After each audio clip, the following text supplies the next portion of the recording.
বড়ক্ষেত্ৰেৰ মুকালমুয়াত ড্ৰাগসহ আটক এজন সৰবৰাহকাৰী। নলবাৰী জিলাৰ বড়ক্ষেত্ৰেৰ মুকালমুয়াত ড্ৰাগসহ আটক এজন সৰবৰাহকাৰী।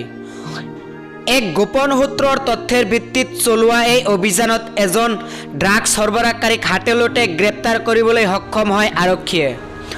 মুকালমুৱাৰ আৰক্ষী থানাৰ উপ পৰিদৰ্শক অৰ্ণিবান্য ৰাহানৰ নেতৃত্বত মুকালমুৱাৰ বহাগী মাৰ্কেটৰ পিছফালে পথত কৰায়ত্ব কৰা ড্ৰাগছ সৰবৰাহকাৰীজনক।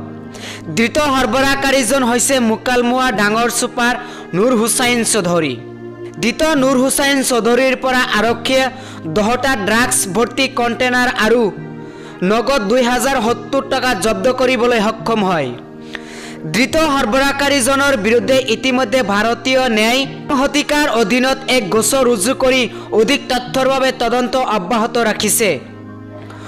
অঞ্চলটোত মদ, ভাং আৰু নিষিদ্ধ ড্ৰাগছৰ বিৰুদ্ধে আৰক্ষীয়ে গ্ৰহণ কৰে এনে কঠোৰ স্থিতি।